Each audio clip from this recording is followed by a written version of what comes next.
मैं आप सबसे भी कहने के लिए आया हूं कि जो दृश्य 1947 में हुआ था वही दृश्य तो आज बांग्लादेश के अंदर हम सबको देखने को मिल रहा है। 1.5 करोड़ हिंदू किस तरीके से बांग्लादेश के अंदर आज चिल्ला चिल्ला करके अपने आप को, अपनी अस्मिता को बचाने के लिए गुहार लगा रहे हैं और दुनिया के मुंह सिले हुए कथित सेकुलरिस्ट भारत के अंदर भी इनके मुंह सिले में एक भी शब्द इनका नहीं निकल रहा है,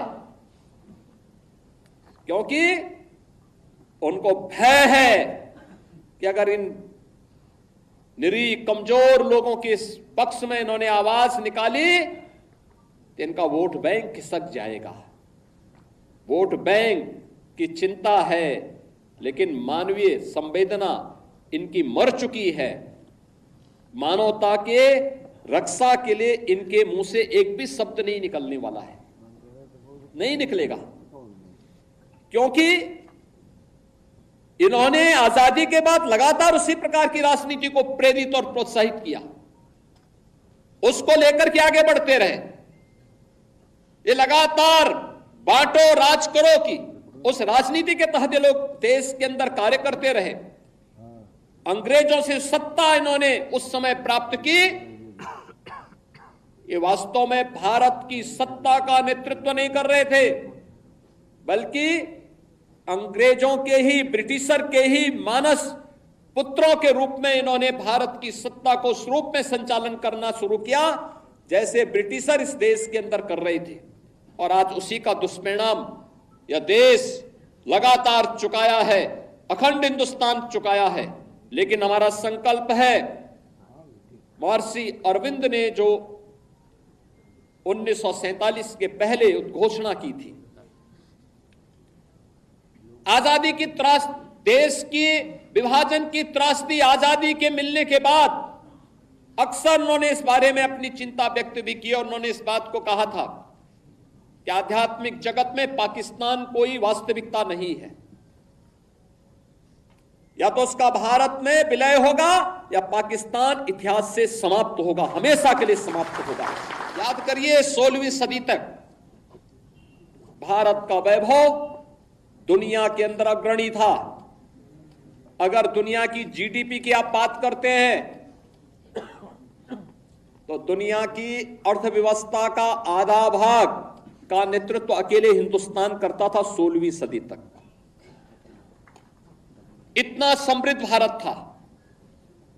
और यह तब था जब कई सौ वर्षों तक लगातार विदेशी आक्रांताओं के आक्रमण को यह झेल रहा था और लगातार फिर किस स्थिति में यह पहुंच गया था।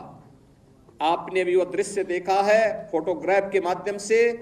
इस जो यहां पे भी सूचना विभाग ने त्रासदी के कुछ दृश्य आपके सामने प्रस्तुत किए। 15 अगस्त 1947 से एक दिन पूर्व 14 अगस्त 1947 को जब विभाजन की त्रासदी हो रही थी और 15 अगस्त को जब देश के अंदर तत्कालीन प्रधानमंत्री पंडित जवाहरलाल नेहरू के द्वारा भारत के तिरंगे को पहरा करके कांग्रेस के नेताओं के द्वारा देश के अंदर आजादी के जश्न को मनाने का कार्य किया जा रहा था, तब लाखों लोग अपनी मातृभूमि को छोड़ने के लिए, अपने परिवारों को छोड़ने के लिए मजबूर हो रहे थे। किस प्रकार की यातनाएं उन पे पड़ रही थी, किस प्रकार का दृश्य था, किस प्रकार के मानवीय अत्याचार हो रहे थे, ये किसी से छुपा हुआ नहीं। और ये दृश्य बहुत कुछ है, चित्र बहुत कुछ बोल देते हैं। यानी दुनिया का सबसे समृद्धतम देश 1947 तक आते आते एक दलित देश में बदल गया था। और वह दृश्य भी आपने देखा, वह दृश्य भी आपने देखा है। ये क्यों हुआ? क्या ये सच नहीं कि हमारी कुछ कमजोरियों ने आक्रांताओं को देश के अंदर आक्रमण करने के लिए एक स्पेस दिया और जो गलतियां इतिहास के उन काले अध्यायों में हम सबके सामने कैद है, क्या वही गलतियां चुनाव के समय राजनीतिक नेतृत्व देश के अंदर इस प्रकार की गलतियां राजनीतिक दलों के द्वारा नहीं की जाती हैं? इस जाति के नाम पर विभाजन की त्रासदी तक पहुंचाने की एक कथा वही है जो पहले जातीयता के नाम पर होता था, जातिवाद के नाम पर होता था। आज वही कार्य, वही कृत्य, वही कारनामे राजनीतिक दलों के स्तर पर जातीयता का नग्न तांडव करके फिर उसी विभाजन की ओर ले जाने की कुत्सित चेष्टा की जा रही है। परिणाम क्या है? परिणाम आप सबके सामने फिर वही है। परिणाम फिर आपके सामने वही है। तिथि बदली है, लेकिन चेहरे बदले होंगे, लेकिन घटनाओं का स्वरूप उसी प्रकार का है जो 1947 में हुआ था। वही तो पाकिस्तान में आज भी हो रहा है। वही तो पूर्वी पाकिस्तान कहा जाने वाला आज का बांग्लादेश में वही तो हो रहा है। उस समय 10 लाख हिंदू एक साथ काटे गए थे। हिंदू, सिख सभी थे, एक साथ काटे गए थे। और आज भी वही आगजनी, वही तोड़फोड़, वही लूटपाट, बहन और बेटियों के साथ वही अत्याचार, उसी प्रकार की त्रासदी का दृश्य आज भी हम सबके सामने है। और इस सब के बावजूद इस प्रकार के कार्यक्रमों को केवल एक औपचारिकता बना करके हम लोग केवल अपनी बात करने तक सीमित हो जाते हैं। आखिर कब इतिहास की इन गलतियों से हम सबक सीखेंगे? आप सबसे भी कहने के लिए आया हूं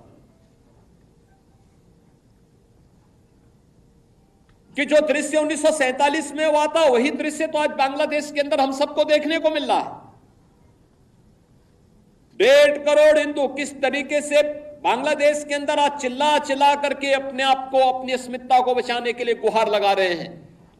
और दुनिया के मुंह सिले हुए कथित सेकुलरिस्ट भारत के अंदर भी इनके मुंह सिले हुए एक भी शब्द इनका नहीं निकल रहा है, क्योंकि उनको भय है कि अगर इन निरीह कमजोर लोगों के इस पक्ष में इन्होंने आवाज निकाली तो इनका वोट बैंक खिसक जाएगा। वोट बैंक की चिंता है, लेकिन मानवीय संवेदना इनकी मर चुकी है। मानवता के रक्षा के लिए इनके मुंह से एक भी शब्द नहीं निकलने वाला है, नहीं निकलेगा, क्योंकि इन्होंने आजादी के बाद लगातार उसी प्रकार की राजनीति को प्रेरित और प्रोत्साहित किया, उसको लेकर के आगे बढ़ते रहे। ये लगातार बांटो राज करो की उस राजनीति के तहत ये लोग देश के अंदर कार्य करते रहे। अंग्रेजों से सत्ता इन्होंने उस समय प्राप्त की। ये वास्तव में भारत की सत्ता का नेतृत्व नहीं कर रहे थे, बल्कि अंग्रेजों के ही, ब्रिटिशर के ही मानस पुत्रों के रूप में इन्होंने भारत की सत्ता को उस रूप में संचालन करना शुरू किया जैसे ब्रिटिशर इस देश के अंदर कर रहे थे। और आज उसी का दुष्परिणाम यह देश लगातार चुकाया है, अखंड हिंदुस्तान चुकाया है। लेकिन हमारा संकल्प है, महर्षि अरविंद ने जो 1947 के पहले घोषणा की थी, आजादी की त्रास, देश की विभाजन की त्रासदी आजादी के मिलने के बाद अक्सर उन्होंने इस बारे में अपनी चिंता व्यक्त भी की। और उन्होंने इस बात को कहा था कि आध्यात्मिक जगत में पाकिस्तान कोई वास्तविकता नहीं है, या तो उसका भारत में विलय होगा या पाकिस्तान इतिहास से समाप्त होगा, हमेशा के लिए समाप्त होगा।